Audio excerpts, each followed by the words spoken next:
All right, it is Kneecap Biting with Smoke and Jeremy B. It is my 1 year episode and my 200th episode at the same time. I have my friends DC, Mike, Mike Kimber of what is it? You Lions talk changed. about chess sports. There you go. It threw me off because I remember what it used to be, and I wanted to say it, but I know you don't go by that anymore, and I'm not gonna do that to you. And I have the Queen of the Prowl from Detroit Lions on the Prowl, Valerie Bordeaux. It's great to have you guys here with me. Brian Roy comes in and says, "Hi, fellas and lady." I'll add that for him. Semantics. Stevie Yeah, it's Neckard. fine. It's Stevie fine. Neckard It's goes fine. 200. Let's go. What's up, fellows? And Facebook user says, "Congratulations on your milestone. Thank you very much." Absolutely. Cheers, Jay. Since to make us all bigger in the picture, I'm going to get rid of the chat overlay. I'll just bring up the chat like I would if I was on StreamYard because that's the way I started. That being said, the biggest news we got is Ben Johnson stays at home. He tells everybody what we're building here is special and he wants to be here to be a part of it. And us Lions fans benefit from that. What do you think about it, DC? Well, I love it. And I'm also saying I'm not surprised because any of those coaching jobs is a damn firing squad for a coach under 40. I mean, you're getting that job to get fired. There is no future anywhere in any of those head coaching jobs done. They don't have first round draft picks. It is a miserable situation. That, most of all, I applaud Ben Johnson's loyalty. He's here to stay. For at least the foreseeable future, anyway. Mike? I gotta say, shout out to Sheila Hamp. My God, I mean, she put up the money to bring back Ben Johnson and to pay an offensive coordinator. The job that she has done since she has taken ownership has completely changed this franchise. And by retaining Ben Johnson, it shows she's a real fan and committed to watching this team win. This offense, high powered, Ben Johnson, a magician. Without her, it would probably not be. He'd probably be getting a job if we wouldn't give him a pay raise. And seeing these people stay here in Detroit, and you see the free agents now. You got the coaches here. The era of Lions football has changed finally for the better. It's a great time to be a Lions fan. It's a great time to sit back and watch what's going to be taking place this offseason. And damn it, the offseason started out great. Fantastic. I can't agree more. Val? When a lot of Lions fans were worried about whether Ben Johnson was going to leave or not, and they were ready to hit the panic button, I said, calm down. Ben Johnson's coming back. There is no better storyline for him to have than to be here at the Detroit Lions in Allen Park. So, you can't do any better. And he has a great potential to possibly become the head coach of the future. Who knows? Right. Dan Leonard? 2 seconds. What do you... Okay, no problem. That being said, like I said, us fans get the benefit from it. I got King SJ coming in, which is Stephen King saying, hello all, happy 200 JB. Love the book, Carrie. And Brian Roy, Brian Roy says it's good he's staying here in Detroit with the Lions. It's fantastic. We were all scared of him running away. Hey, JB, real quick. Wasn't he actually a Patricia hire? No. No, he was He not. came with Dan Campbell. He was always No, been an he wasn't assistant Patricia behind Campbell. No. He was a quality coach with Miami when Dan Campbell was the interim coach. He became another what was it? A quality coach or assistant to the O-line coach or assistant tight ends coach with the Saints, and then came over and became the tight ends coach with Dan Campbell. He's followed Dan Campbell his coaching career. JB, look that up again. Pretty sure he actually did come with Bob Quinn and Matt Patricia. Did he really? I remember hearing that. Oh, I thought differently. I heard differently too. I remember hearing both of those. Yeah. Hold on, I'm gonna look I'm looking I it love up. this one. A Facebook user. I knew he wasn't leaving. Why would he leave? What they got going to be the head coach of a dumpster fire. I love it. Exactly. No one would take that. And if so, I stand corrected. I just No. know I know. Wait. It doesn't say specifically, but it doesn't mention Bob Quinn or Matt Patricia at all. It only mentions Dan Campbell in his timeline.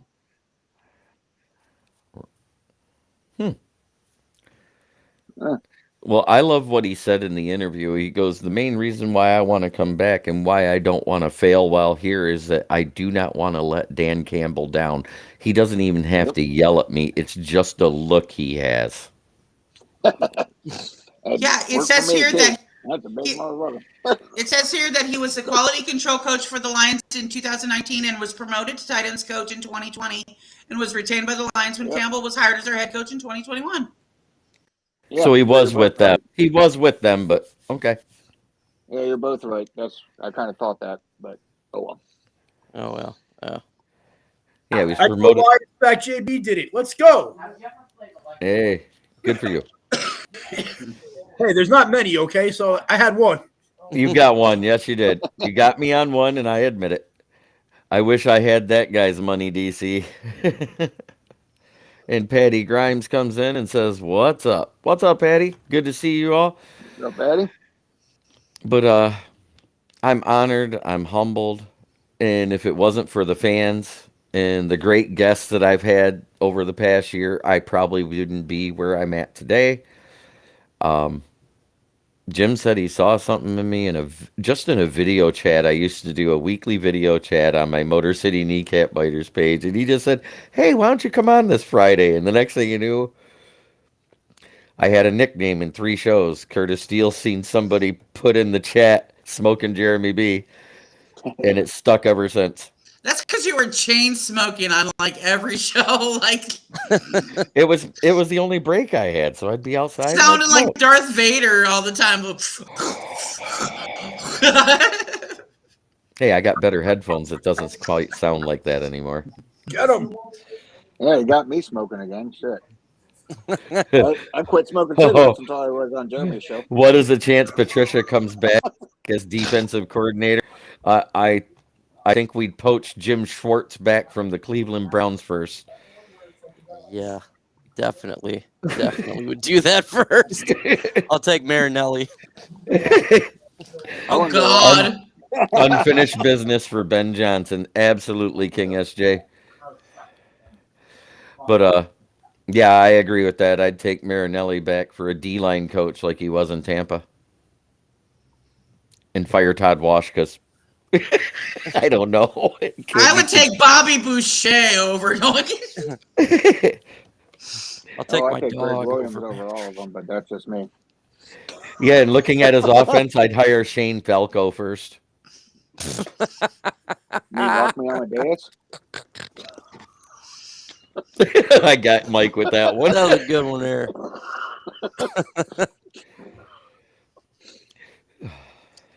Is Gene Hackman available?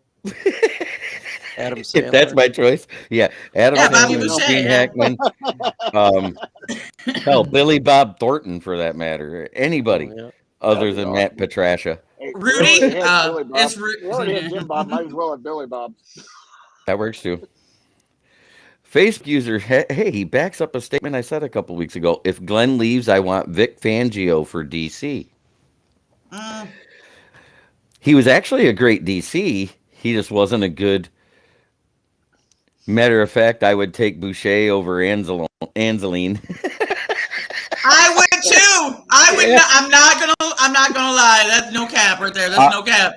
I was back to calling him Annalise again after that first attempt to tackle Aaron Jones in the Packers game when he dove at the feet and Aaron Jones just danced around him. I was like, "Yep, that's Annalise. That's why I hate him." That's what you call a broken shoulder and pussy rules in the NFL.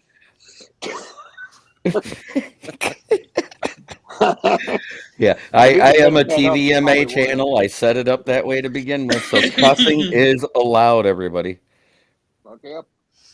Hey, speaking of which, he says it was Joe Lombardi or Jim Bob Cooter would be a better hire. Jim Bob Cooter is still the best name in all of sports. I Exactly. Marty was agree. the worst OC Yep. we've ever had. Yeah, That guy was and he terrible. proved he was just as bad in the second half of that San Diego game. It looked exactly like the New Orleans Saints game he coached. I was like, oh my God, it's deja vu. No, don't run the ball with the lead. My God. Oh my God. So he pulled a Matt Patricia. He pulled a Matt Patricia, Jim Caldwell, and a Joe Kyle Lombardi, Shanahan. all rolled into one. Run, pass, punt. Or Kyle Shanahan, who threw the ball and let the Patriots catch up 30 points in the Super Bowl while he was That was- trying out for a job. I thought He that was was Dan point shaving. Quinn. That's what was going on. Wasn't that Shanahan? No, the that was Falcons? Quinn that was the coach then, right?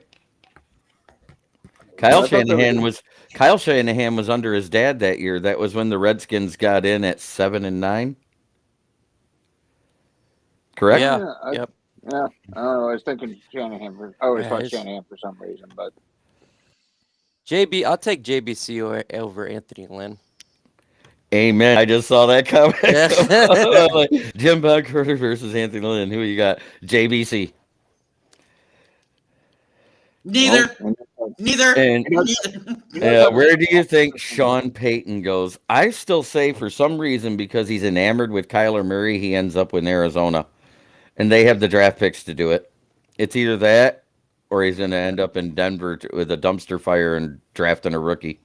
Carolina in the biggest coaching contract in history. Go Carolina. Because I feel like Yes, they got a really David good Tepper and defense. money is what's in Carolina. But that would be a big middle finger to the New Orleans Saints. If they did something Yeah. like that. It would They're be. going to get draft picks out of it. I'm thinking Seeing your Houston, old they have the draft coach. capital for it, but Oof. Seeing your old coach whoop your ass I twice a year. I wouldn't do it, man. I still, because he's mentioned over 10 times throughout the season on Fox NFL Sunday, I would love to coach a guy like Kyler Murray. I see Arizona in his future. Oh, yeah. I mean, they could have a special offense. You're right, 100%. Because they do have a defense. They have a decent O-line. They just don't have a running game or a guy that can coach a quarterback. I mean, Cliff Yeah. Kingsbury, Should have been fired It- last year. he should have been fired last year, even though they made the playoffs, and that was because they had the good run at the beginning of the season. What did they do after we whooped their ass? I love being That's able to say not- that. That's not what it was. There was an update to Modern Warfare. Get it right. Well, that too. You know, the new maps came out. Kingsbury is the original. Oh shit! What's the guy's name from San Diego? Staley. Yeah. What's Staley, his yep. name? Yeah. The Chargers yeah, guy. Staley's gonna get canned next year even after making the playoffs. That guy is entirely too young to be a coach. Thank you, James. James Georgia says happy 200th. JB.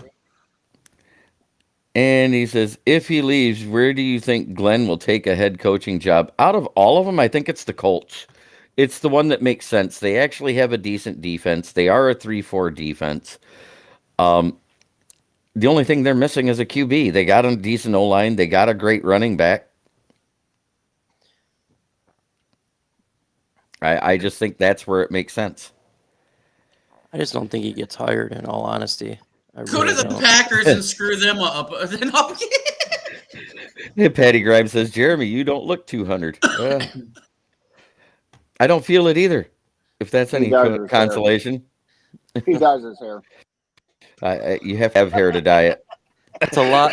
This is your 1 year mark with 200 episodes. That means you're putting in the work. Yes, sir. 3 That's to a lot 5 of work. episodes a week. That's a lot of work.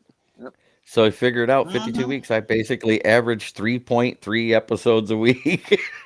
That's it. It's a lot of work, guys. So, like, huge shout out to you. A lot of people don't realize the amount of, like, it really is a lot, to come up with questions and ideas and bringing everybody on there. So kudos to you, man. Shout I out. appreciate it.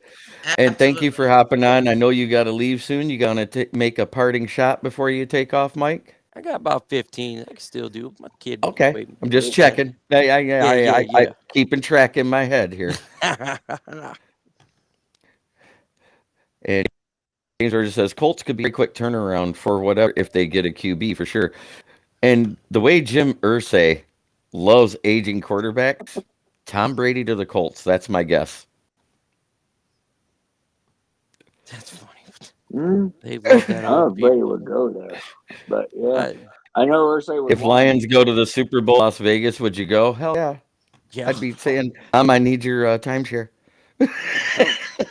Screw that! I'm going to downtown Detroit.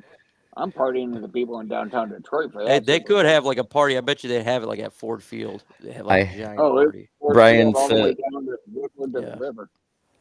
Brian says, I have to say, Hank Fraley really did a great job keeping that O-line together, and Todd Wash. Oh, yeah.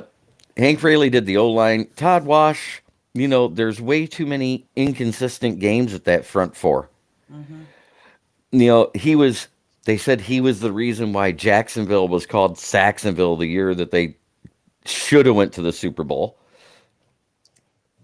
But there was inconsistency even that year. If you watch, they went away from what was working with that front seven, and they tried to do something cute and lost.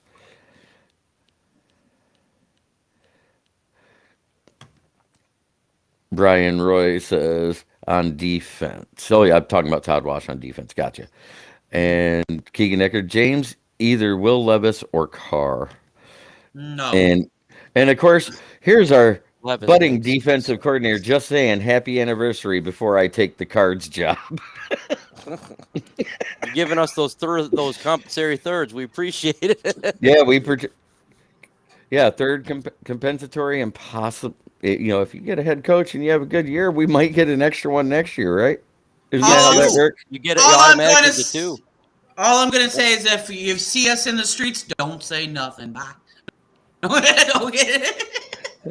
Thanks, you. Thanks. Bye. Compensatory picks for coaches. Minority coaches, you get two comp picks in the third round. One the year, and then the next year you get one. Yep. So 2/3. Oh. So next year we'd have 3 third-round picks automatically. Yeah. So wait, you have to interview a minority coach. Wait, Bye-bye. so you have to interview a minority coach, but if you hire him, you have to give up 2 picks? No, the league just gives you comp picks, so another team's not giving anything up. So the team that the hire happens from, so if AG was to leave our team and go to, say, the Colts, the Lions get 2/3. And our offensive coordinator calls out Aaron. Aaron, if you leave, I turn down jobs. We have a problem, buddy. We get the whole crew in here. Wait Before for Dan we know it, Campbell now to Where's come in. Dan Campbell at? Yeah. Where's Dan? He's Where's popped Dan? in before. I know it's fake accounts, but it's fun. Where's Dan the man? Off, too. Where's Yeah, my everybody come Iffy, in. man? Where's my boy? I need Iffy in here. Come on. Where's Sheila? He's pretty much Sheila anyways, but go ahead. Which He's a team do Sheila. Mark Brunell to The Jaguars. No, that's No? NFC. Huh. NFC? Mark Brunell's Jaguars. And Washington? I think he Yeah, was a Washington. backup in Washington that year. Yeah. Wasn't that the RG3 year Let me see. before he retired? It might have Did been. they make the Yep. championship? Compensatory picks get added at the end of the rounds, 3 for 6. I don't think he made the Both of you championship with bunch can be. RG3. Hello, Micro Mike. Oh, Rico Beard. God.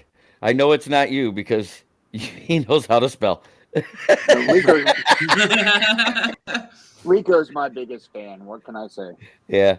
And what's up, JB? That looks like it's Quinn Cook. I'm just guessing. Because it says Facebook user. It was the Saints, Mark Brunell.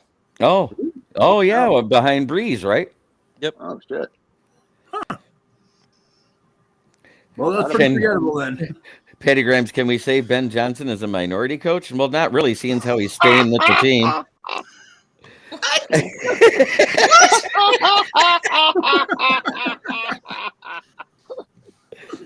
That's awesome. Patty, you're blind. Or drunk. You want some of this? Yeah, you need some more of this? No, okay. He's had enough of this. Oh, I love my viewers. They're great. We have fun. Well, who do you want to see back this year, guys? I'll start with you, Dan. Who do you want back for the Lions? There's nobody outside of Jamal Williams that I really care about coming back.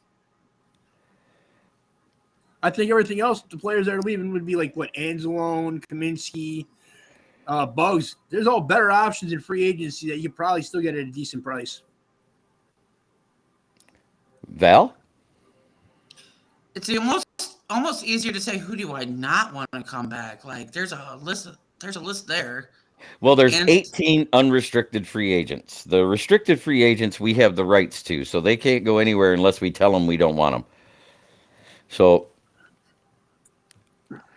I don't kind of remember. I don't remember who's on the list, but I know Jamal is one I want back. Yeah, Siggy, Shark. He Shark played more can than go. 10 games. Shark will go. I don't see the need for Shark, to be honest. Brent do it. Hey y'all, break time. I want DJ Shark along with Jamal Williams. I think And Patty Grimes they're- says he just got off dialysis. So okay, you're excused. Your excuse for that. Facebook user agrees with DJ Shark.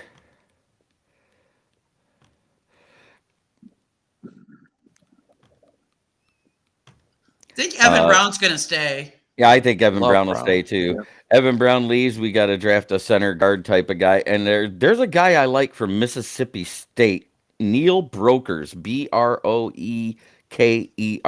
He's 6'5", 318 pounds. He has like an 82-inch wingspan. And the guy uses great hand pop against the D-line. He also has great footwork because he also was a fullback in high school. So you want another Brockers? Brokers, not Brockers. Yeah, not no Mike I'm kidding. Brockers. That was funny. You can go with No, Will I Harris. want Brockers. And as much as I hate to say it, I was looking at what clears the most space.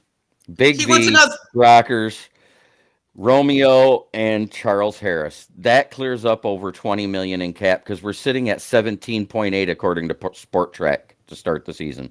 You just want another broke guy. Just broke. He's just broke. I want a broker because that usually they can tell you when stock's gonna go up.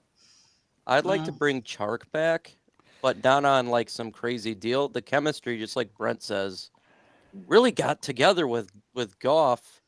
The last And- 6 but Yeah, not but on you a got- crazy, not But on a you crazy. got J-Mo contract. though. I mean, That's J-Mo. so like the thing is Oh, like but let's.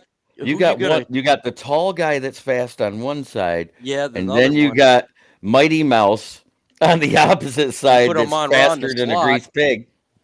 Yep. Ooh, and Amon Ra in the slot, and then whoever else you want to throw in there too, Yeah, plus go the wide tight with ends. Leaf or Josh. That's what I'm saying. You've got a lot of room in the wide receiver spot. I don't see DJ Shark being really. I mean, he's just like he can. There's so much other. By the potential. way, if do you you don't- guys realize we went 8-1 with Brockers as a cheerleader as a healthy scratch? Yep. He played the one game we did lose against the Bills Oh, and was a man. bump on the log in that game. That Yeah, was- Brockers can go. he got Brockers to can. go. He's got. he's- Make him a coach, man. Just do it like that would be cool. Like he's done his career wise. Brockers is welcome to leave, James Burgess said. Keegan Eckerd says Jamal Anzalone on a 1-year Kaminsky, but I would like to see the safety Will Harris get the boot in the Yes, big ding dong on the way out. he's got to go, man. I can't do another year with Harris. I can't Nope. do it, man. and Him as and bad Amani. I was gonna say, AO's got to go. Okuda, and I get asked this by the casual fans a lot because I've been going on Twitter Spaces with this one casual fan podcast and talking to them lately.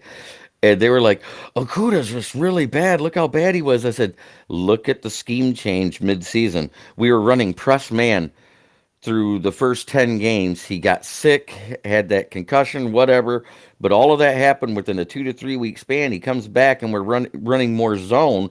He's not good at zone. That's what he hasn't learned. And this technically was his rookie season. This was his debut for playing almost the whole year. So give him another year to learn zone before you write him off. No, I wrote him off since he got drafted. Bye. I don't care. Goodbye. Good riddance. Good. See ya. Don't let the door. Good. Don't let The the door. 10 million more dead man. I cap don't than want his salary. The 10 million more dead cap than his salary. He says he's here for at least another year. Luke G, what's up, Luke? Oh, he's in the back. Cool. Coming to get you, Luke. Oh no! Here comes Luke to start some shit. What up, Now listen, Luke? y'all know I'm here for all the smoke. I'm being pun intended, right? I want all the smoke. If you coming on to celebrate a year of success on YouTube, I need to come here and show some love. So I got to come in and show a little bit. A long day, but I'm Although he excited to be dissed me here. this morning. He dissed me this morning. But go ahead. I technically did not diss you. I was at a funeral. I was at a funeral. I know. Yeah. But how everybody doing, family? I hear y'all in here talking, y'all talking the good talk. I've been listening, trying to scramble. I had a kid who decided that today he's Superman and want to jump off a couch. Well, really it was a that's table, fun. but he jumped from the table to the couch and completely bounced off the damn couch. I just looked and said, "This is one of them days." One of them days. I had one of those. Starting out with a bang. Luke G, thanks for coming in. You were one of my guests during the first month I started podcasting last year, I think in February, when we talked about what was coming up for the draft and everything, and then I had you on again right after the draft, correct? Yeah. It's funny that that right before that draft, I was heavily favored on either Sauce Gardner or Kyle Hamilton, and I figured I would take the safety over Sauce. But I figured it's going to be a DB. And now look at how the tables have turned. What is everybody talking about? We need a quarterback. We need safeties. Okay, awesome. Linebacker. Awesome. Patty Grimes says Porter, Gonzalez, or Cam Smith. Those are all good picks. But what I'm paying attention to is advanced metrics, because in college, the QBR against means more about how good a cornerback is than how they're rated by PFS. And the best QBRs for corners in the league, and there's 3. It was the leader in the pack is Devin Witherspoon of Illinois, who had a QBR against a 60.4. Next in line was the kid from TCU, the 3 names guy, Tomlinson. I can't ever remember all 3 names, but I know the last name. He had a 62.8, and then it was Cam Smith at 68.6. So those are my top 3 according to QBR against, because to me that shows that they're actually shutting people down. Yeah, but you gotta balls deep this year. Like you gotta take into account how they'll be able to play with the Lions schemes, and so that you can't just rely on that metric alone. Well, what I have 5 different people, and they'll have 5 different rankings of corners because it's so deep.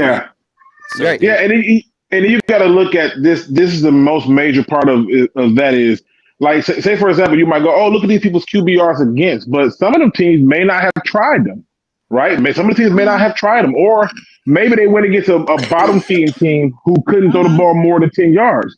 So there's a lot of factors that go into it. I think when evaluating cornerbacks, what I look at is, what do they do to manipulate the receivers? That's how I gauge them. You know what I'm saying? Are you using the sidelines? Are you beating them up and playing mind games with them? And I got my matrix from Deion Sanders, him and Darrell Reeves, when talking about how they go about doing their jobs at the corner. They say they play mind games. They say they may come out the whole first quarter and jam you at the line of scrimmage, just beat on you. But by the second quarter, you start pausing and jerking and making phantom reactions, thinking that they're going to jam them, and they have no intention of jamming you for the remainder of that game. And so I look at those things. How are you using the sideline? How are you coming up in run support?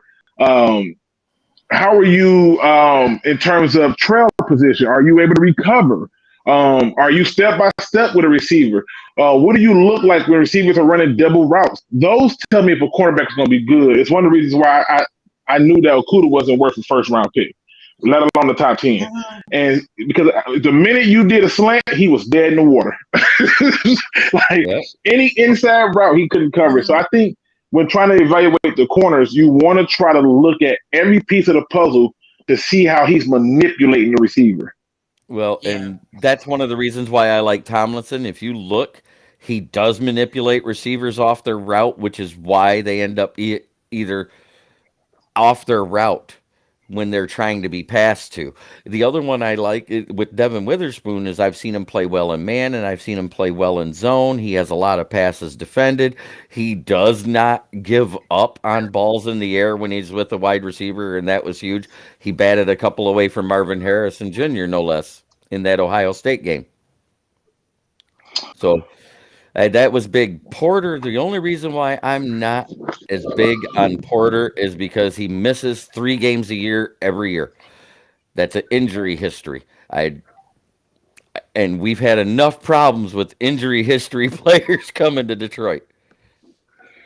Well, some people will argue against that, but I'm picking up what you're putting down. I already know where you're going. Listen, Mike knows exactly what I'm talking about. Yo, we got the all IR team, man. Listen, God forbid. No, we God only had forbid- $37 million worth of guys sitting on the bench for half the year, but hey, we don't have a problem with that shit. No. I mean, but just think about it, though.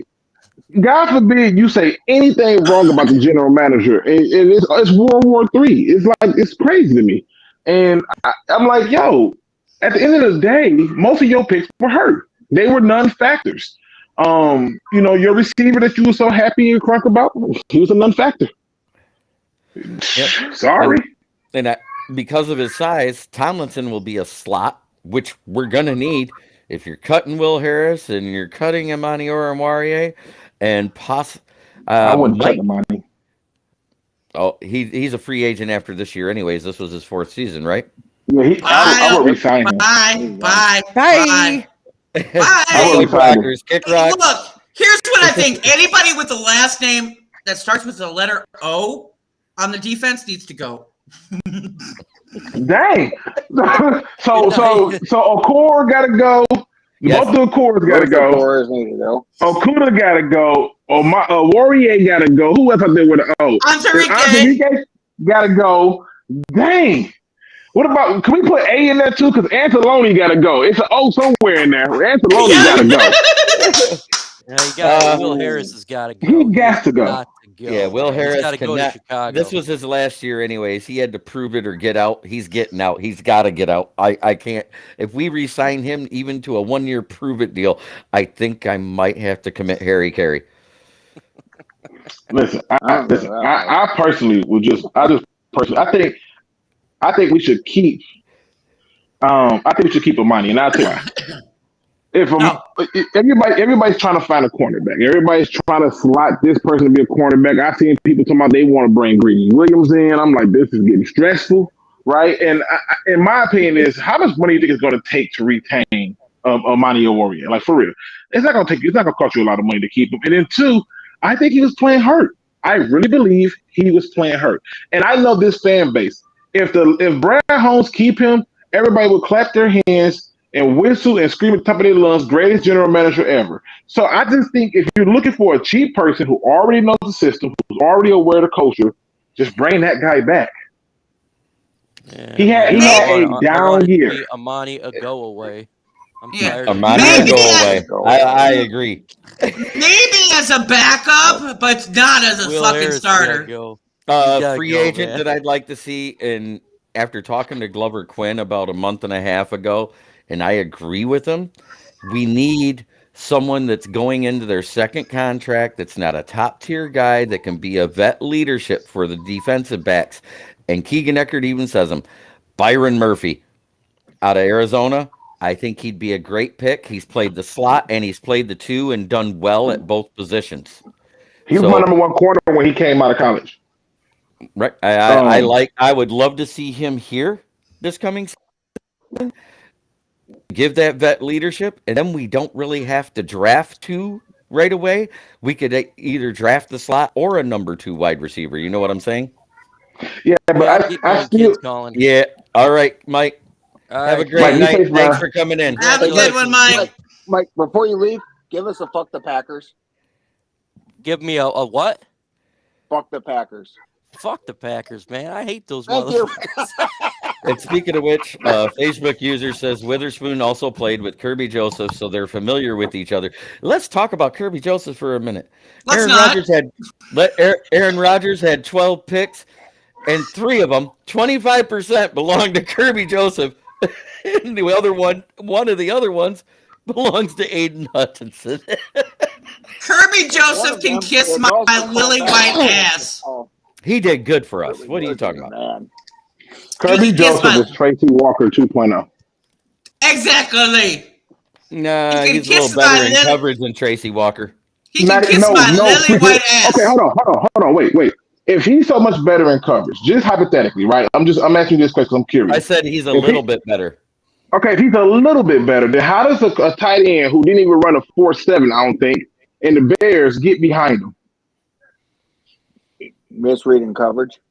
Yep. Yeah. So at that point, it wasn't just that game. I can go to a multitude of games where big play at the big play was given up, and it was him. And I don't want to hear he was a rookie. I'm not accepting he was a rookie. So He's from Illinois. Like the last guy that was any good was Butkus or fucking goddamn or Ditto. I'm not You weren't down a on him. Chiefs fan? You weren't a I'm not down on him. I'm just saying that I think that we as a people have lost our mind. We get excited for the smallest things. And what I'm saying is if you look at the overall game of him, he had a number of flaws that would be of concern to me that people would see. But now people want to use the matrix of interceptions. And to me, when I look at the safety position, I'm trying to figure out how often are people getting behind you. And it happened a lot on his watch. Yep. It happened a lot on all their watches, really.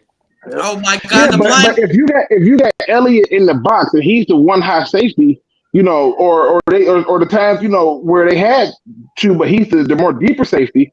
It's like no, he can't get behind you. Right, I get it. They acted like the blind Balafierinas of the backfield the entire year, pretty much. Am I wrong though? He played safety 3,000% better than Will Harris ever did. That's not saying shit. Much. That's not. That's not saying shit. Like SJ. That's like saying you smoke cigarettes better. That's like saying I smoke cigarettes better than like a 10-year-old. You should. Like that's like saying dog turd is better than diarrhea. Okay, I mean wait. Like the dog turd's only good if you wrap it in bacon, though. I'm just saying, you should. I would not know. I would not know. Like it's a joke. If I saw you change a tire and you did it faster than a NASCAR person, that would be impressive, right? That would be very impressive for you to jack the carpet. That's impressive because you got even competition, 1-on-1, mano. But when you just got a person who's just bad at it, like you take the tire faster than me, you should. I'm gonna take my sweet time. I can barely find where the hell the damn jack goes. So I'm just saying, like it's just one of them things where you have to look at it and say, "Oh, he's better than Will Harris." Who's not? You are. You're better than Will Harris, right? Like I'm not funny. Like that's how I feel about Alex Anzalone. Like he's very upgradable. Anybody on this panel is better than Will Harris at coverage, and that includes the Queen of the Prowl. I could do shit better than that. I could do way fucking shit better than that. Look, that's what I'm saying. Look, I am an Illini fan. I'm an Illini fan. Fuck anybody from the Illini. Fuck them all. Fuck them all. I will say this. Had a very similar rookie season to Kirby Joseph. Ed fucking Reed. He's on Ed Reed mold. No, it's not even close. It's not even close. You just do that? No. No, his rookie year. His rookie year. His rookie year, not even close. Not even close. Oh no, I watched it. He was nasty. He will be nasty. You listen. You put Ed Reed's rookie season in comparison to Kirby Joseph. It's not even. Ed Reed was not getting towards deep. No. I would look on this one. I'm gonna look on this one. He would. I'm in Baltimore. He wasn't giving up. He wasn't giving a lot of passes behind him. If you go and look at their stats, right? 'Cause that's what most people they look at the stats, right? If you go and look at their stats, you may make the argument that they got a similar season or Kirby got a better season. No, scratch that. Scratch all that. Ed Reed had teams afraid to throw the ball up over here. Like nobody was doing that with Kirby Joseph. That's why Kermack got a long deep bomb. Nobody's afraid of Kirby Joseph. Ed Reed has you scared. Ed Reed played the run. He played the run. He played the deep ball. Okay. Well, I'm going to catch up on a few comments here real quick. Hutch or Sauce for Defensive Rookie of the Year? More than likely it's going to Sauce because he led it the whole time. But I will admit I've been voting so much I have hand cramps for Hutchinson. But it should go to Sauce. It shouldn't even be close. It should go to Sauce. Take it over cornerback. Weatherspoon and Smith in the first, but in later rounds, I'd look at DJ Turner. I'm not doing the homer pick. The only guy from the Michigan squad I want is Jake Moody to replace Badgley. Agreed. Yeah, I don't know. I don't know if on the Sauce Gardner had to be the MVP. The Lions gave it to him when they played him. When you refuse to throw the ball his way, that tells me everything I need to know. Banks from Maryland doesn't get picks, but he statistically erased one wide receiver every play for them if we draft one lower. That's a good observation there. Wait, I don't follow. What do you mean? There's a cornerback from Maryland with the last name of Banks, and he would erase one wide receiver every play. When whoever he covered, they didn't catch passes. They were either batted away or he was covering so good that they didn't throw his way. Banks from Maryland. What's his number? I don't know. I'd have to look it up. See. So whenever I do college stuff, I have to get their number because it's too many names. It's too many. I can remember numbers though. Hold on, I'm looking it up for you. I'm looking it up for you, Luke. I'm looking it up for you. Is it 13? Okay. I don't know. Hold on. It's gonna take me a minute, but so go ahead and Hutch has more interceptions than Sauce. It don't matter. Sauce took away Phil. You had teams refusing to throw it his way. Teams ran the ball directly at Hutchinson. You're talking about Dante Banks, right? Yeah, Banks. He's 3. Number 3. Okay. I know it was a 3 there, so number 3. Man, he looks like fucking alfalfa. He looks like fucking buckwheat. He looks like buckwheat. My God, he looks like buckwheat. He look like alfalfa. Wait, but this is the thing. When you say he look like alfalfa, I'm thinking, are we about the same person? Alfalfa at first, but it was actually buckwheat I was trying to get to, but alfalfa came out of my mouth first, but it was actually buckwheat. Yeah. He looks like buckwheat. Not kidding, he looks like buckwheat.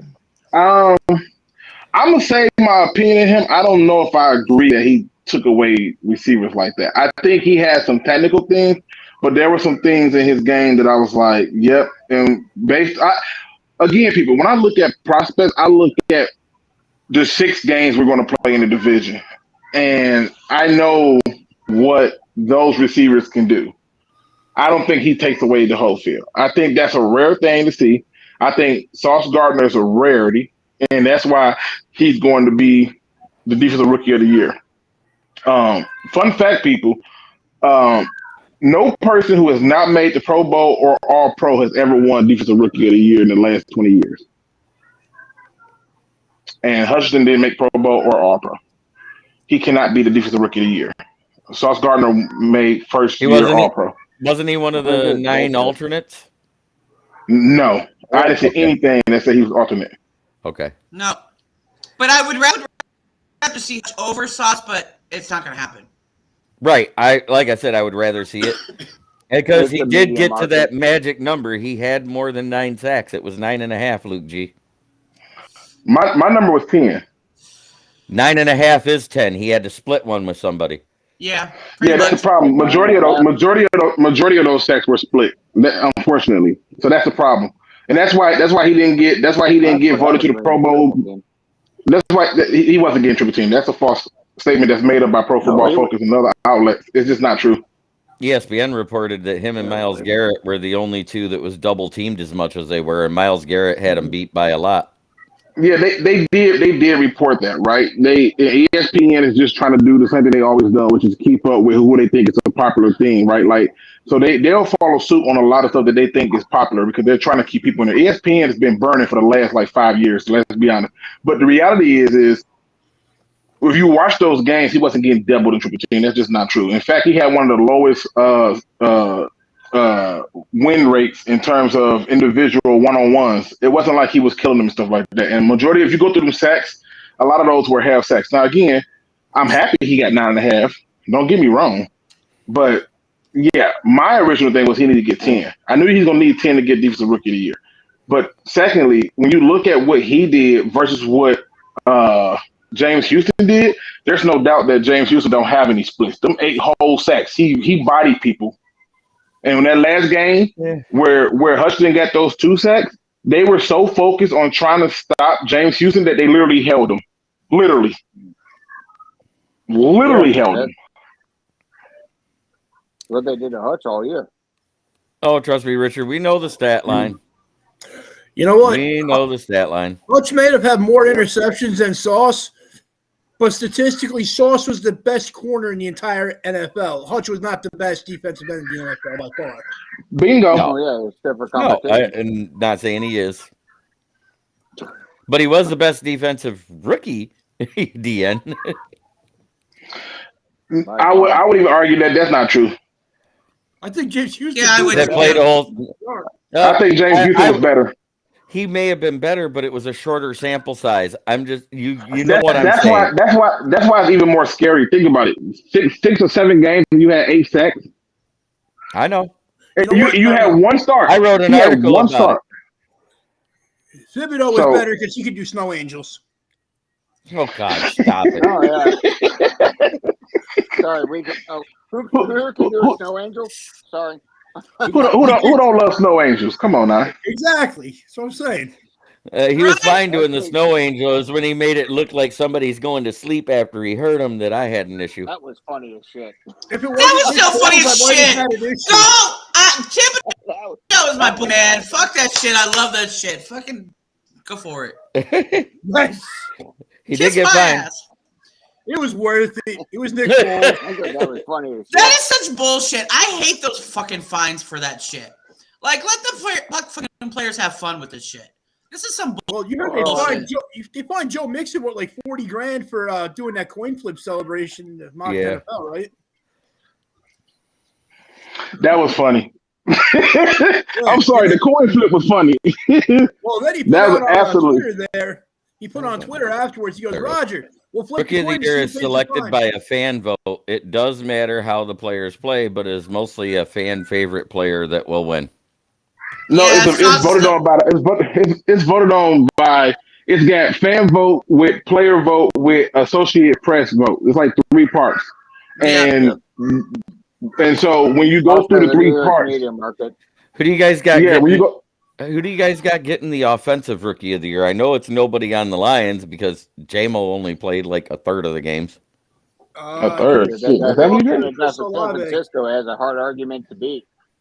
Even Who's though he that? played a couple games. Walker. Purdy it's going to be hard to beat Purdy. Purdy played 4 games, 5 Yeah. games. I know. Yeah. It's still going to be hard to beat. Offensive It's rookie. going to be hard I think it's Kenneth Walker. It's him or Olave. Walker. What the I mean, how many fuck? games did he Okay. miss? I Okay, think so it's this is a little bit more challenging in a way for me because it usually don't go to offensive linemen. But if I got to go skill position, I thought the most impactful rookie, as a rookie this year was Breece Hall before the injury. And once he got hurt, I quickly shifted my attitude over to another running back, and in my opinion, it probably should be Kenneth Walker, but it won't be. It's going to be a receiver. I mark my words. It's going to be a receiver. Yeah, more likely either Olave or Wilson. it's gonna be one of the receivers. They're not gonna let that slide. Is like Pickens did a good job. Um, it's gonna be a receiver though. I don't think they're gonna be. What's funny is if Pierce would have stayed healthy, he was giving all them running backs a run for his money. Oh hell yeah, yeah. But Brees Hall though, Brees Hall was a different beast. Like I feel like if he's on the Jets and the Lions played him, my God, I feel like we would have had a really hard day because he knew how to let you get right up on him and then make you miss. Right. He's elusive, slippery. Yeah. So to me, it's like okay, cool, but it's gonna go to a receiver. The question is what receiver? It's going to a receiver. I think it's one of the two I mentioned. Yeah, I personally think it should go to a lineman, but we're gonna leave that alone. I think a certain lineman should have it, but that's cool. Which one? We were gone to him last year. You said who? Which old lineman? Sewell should have gotten it, but yeah, they're not going to give it to a lineman. Honestly, I thought what the fuck is the tackle name again? I'm drawing a blank. Oh Jesus. Evan Neal? The guy that stepped in for Becton, the rookie. Oh, you're talking about for the Jets. Yeah, I'm trying to think of his name right now. The guy that stepped in for Becton. Right. I think he should get it. I thought for what he was asking to do, I was like, okay. And I watched that game a few times with us with the Lions, and I went, I mean, he did pretty okay. I'm gonna be quiet about what I think happened, but he did pretty okay. Right. So I just think like they need to start giving it to the linemen more often, but they won't do it. Nope. It just won't happen. How do you feel about the turnaround the Lions had since the 1-6 start? I was happy and frustrated at the same time. You wanted happy because 2 top 10 picks? Is that what you're saying? No. I was happy because they did do the turnaround, but I was frustrated because after the turnaround, if you just go back and you look at it, all those games that we should have won early on, we're in the playoffs. We're probably winning the division. If we wouldn't have lost to Carolina, we'd have been the 6th seed. But it was bigger than the Carolina loss though. It was bigger than that because you got to keep in mind. We didn't get in based on tiebreakers, so we got to go all the way back to the loss where you score 45 points and give up 48. Right, I understand that. A lot of that was Aubrey Pleasant. Yeah, I disagree. Oh, I absolutely disagree. It was Pleasant. That whole freaking line changed the second that motherfucker was gone. Yeah, but it wasn't because that it changed because he was gone. Aubrey Pleasant does not call the defense. The thing that changed. Yeah. He was the defensive passing game coordinator. He was actually fighting with Aaron Glenn and not going by what he should be going by, and that's why he was gone. So right. So here's my thing. I believe that the philosophies of which they was arguing was made in there. I believe that the Lions early on, as a coaching staff as a whole, Dan Campbell, Aaron Glenn, all of them made a mistake by trying to switch our team to a 4-3. That was a huge mistake. And then the second part of it being of that mistake coming in is the fact that there was really nobody on the defense that you had to account for. You didn't have to worry about nobody. There's nobody that you was threatened by, not even Aiden Hutchinson, right? And so I think when you look at the Lions defense, even if let's say they beat the Panthers, right? They was never going to win out. They was going to lose to one of them teams. So they could have beat the Panthers and then still lost to the damn Packers or something. You just never know when you start doing what ifs and fifths and stuff like that. What we do know is if I score 45 points, I should win the game. Yeah. I know that. So, the only 2 games if you look at it, go back and look at it, the only 2 games we actually should have lost was Dallas and New England. And I think we should have beat Dallas. We should have. Dallas, we played they struggled. Ass. But a lot of that is like I said, it wasn't pleasant for me as much as I was happy they turned it around. I just thought that our players wasn't doing good in their individual drills, right? I'll give you a perfect example. If you look at Anzalone early on as an individual, it's like, oh, God. Later on, I'm like, holy shit, he read that one the 5th. Good job, right? Like, that's good. But I think when you look at Aiden Hutchinson wasn't offering you nothing early on. And even when you look at the stats, he beat up on a bunch of bad teams. And I'm James happy, but Burgess makes a great point. O lines never get the love, but great O lines win a lot of games. they do, which is why Yeah, I don't know how we didn't have a rookie of the year with Sewell. But I that's get it. You got to give it to Exactly. quarterbacks and all that other stuff. But it's hot garbage in my opinion. thank you, Yeah. Will. Agreed. And Brian Roy gives the thumbs up. It was frustrating to see us lose at the alarming rate we started the season, but and I also heard from multiple sources that the corners were having a lot of problems with the verbiage of how Aubrey Pleasant wanted that passing coverage to be done. They were very confused because it was like he was trying to combine a man zone at the same time and not like your typical man zone coverage where it's okay, you're going to run man to here, and as soon as the guy gets past you, you're going to go to zone, and then this guy's going to pick him up. Stuff like that, what I was hearing. And that's crazy to run that type of a man zone. If you're going to run a man zone, you have your two outside guys playing man because they're fast enough to do it, and everybody in the middle's playing zone. That's the traditional man zone coverage that I'm used to hearing about. They were I I just showing do hear. that they until were Belichick. showing Glenn and Pleasant fighting on the sidelines before he got fired. Yeah, I just hear dumb jocks. That's what I hear. The system is the system. I'm sorry. The system is the system, right? And I don't care what the system is. There are basic things you can do to make it better, right? So every person here does not work the same job, right? We all have different jobs and different things that we do, right?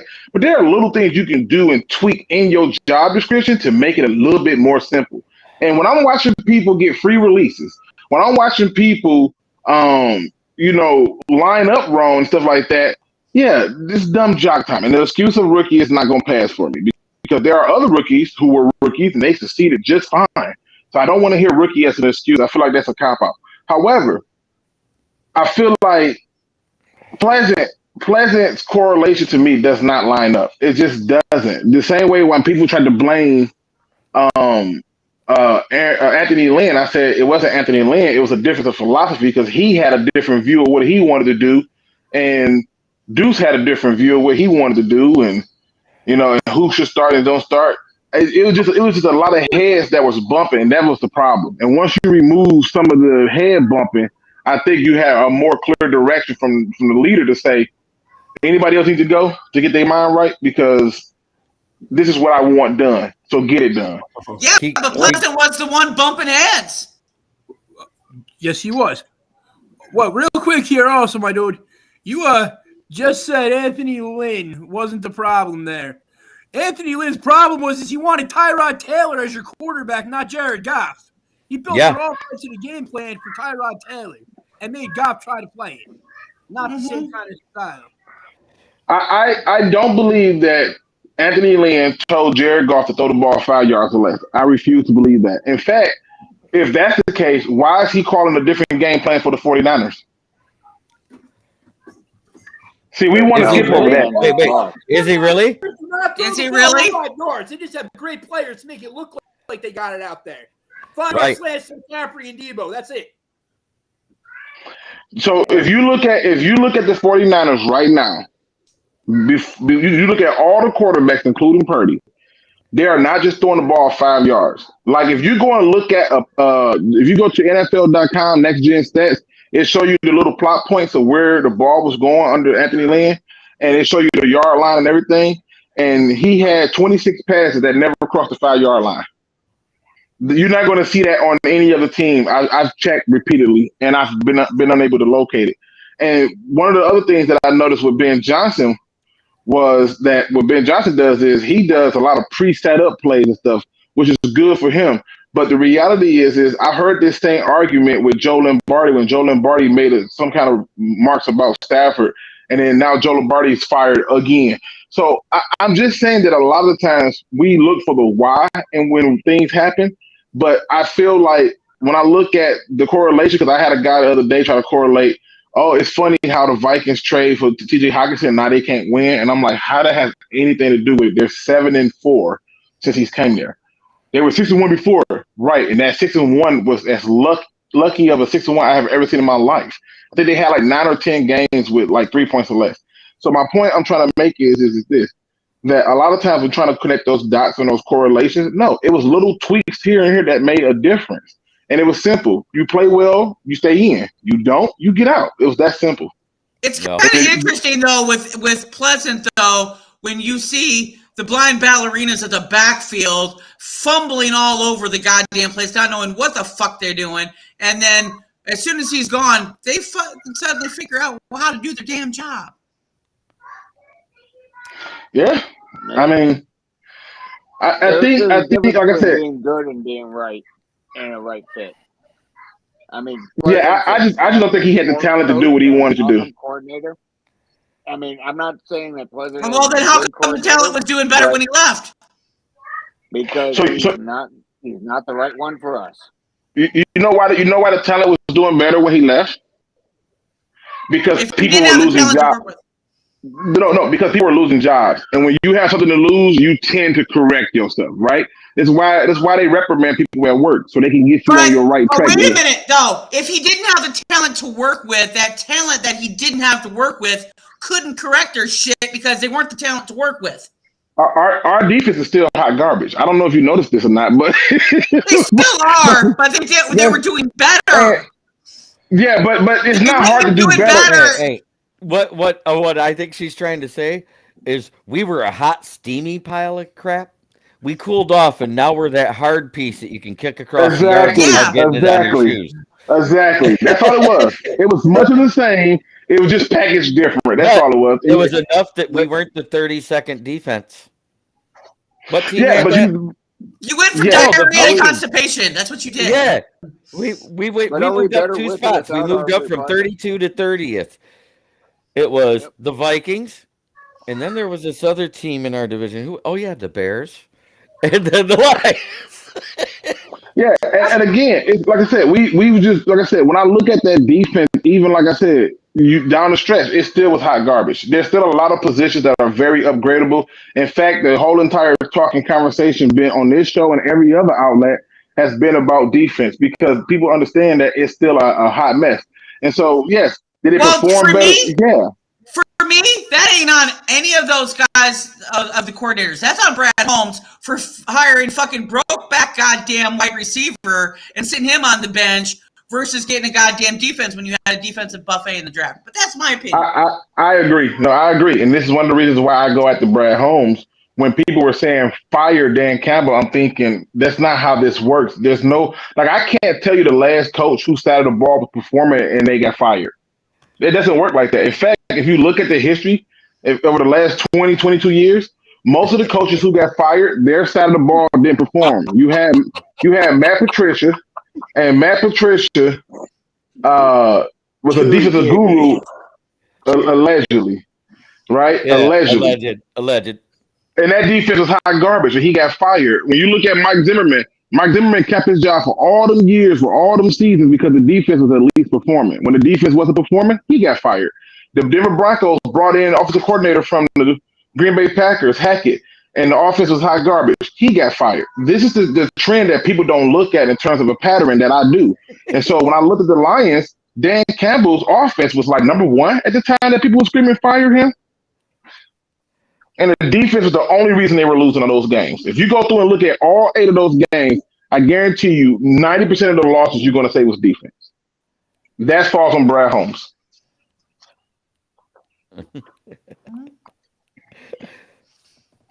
I love this. James Irvin says it was worth losing the 4th pick instead of the 5th for the pure entertainment value. He's not wrong. 4th round over 5th round, I mean. Yeah, we got you. Oh, man, this has been a great show. Thanks for dropping in, everybody. I got to say a few things for my sponsors because, as you know, I got to pay my bills, and I like being able to stay on the air. So that being said, we have A1 Tire and Auto Repair, 3 locations to serve you. The one in Calcallan on Old Calcallan Road. Great used tires and great used cars and new tires too, all at a great price. Stop in and check us out. Then we have the one on Broadway in Bay City, and we also have the one on Genesee and Saginaw. Come on in and tell them Smoking Jeremy B sent you.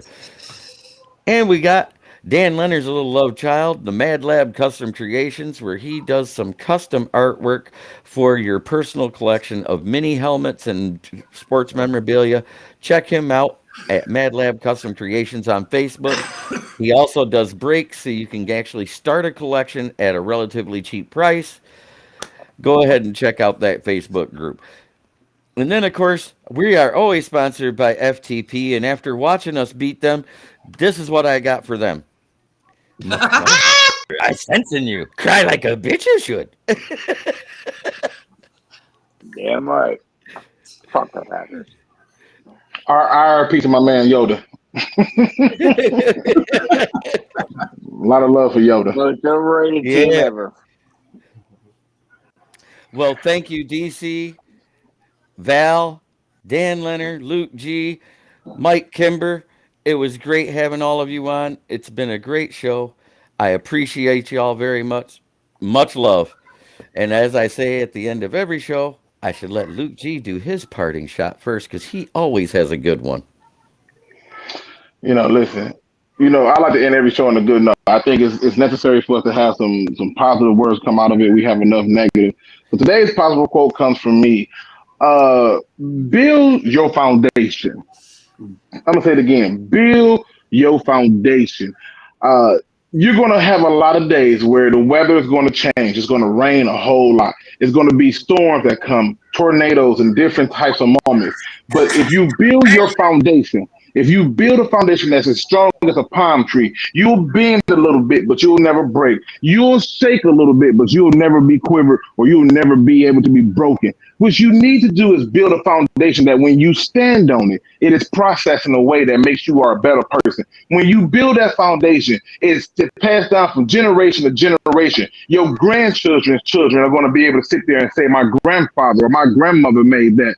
Build you a foundation that leaves people in awe, sort of like how they built the foundation on those temples over there in Egypt. You need a foundation that needs to bring people to see and bear witness to what they could be considered a eighth wonder of the world. Build a foundation in yourself that makes people want to know, why are you always walking around here smiling? Why are you always so happy? Why it seems like things just go right for you? And you can simply answer it, I built the foundation. And as I stand on this foundation, there's room for you to build yours. With that being said, ladies and gentlemen, if you ain't hit that like, subscribe, notification bell for my man Smoking Jeremy, shame on you. Shame you and may you be stoned. But if you did hit the like, if you did hit that like and notification bell, make sure you give yourself a little love and tell yourself good job. And that's always, don't be no chump. Please do your research. Thank you, Luke G. DC, you got anything to say? All I would say is always know your enemy and be one step ahead of him and stop them whatever they do. That's a good one. Val? I just want to say congratulations, Jeremy, on 200. I know you're going to be having 200 more real soon. And, if you haven't hit that like, notification, and subscribe button, what the hell are you doing? You better be following my man Smoking Jeremy. Stone him. Wait till he comes to Baltimore this year. He's going to have 200 drinks.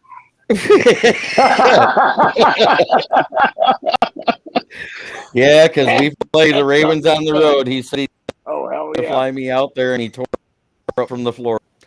I might not make it to the game at that point.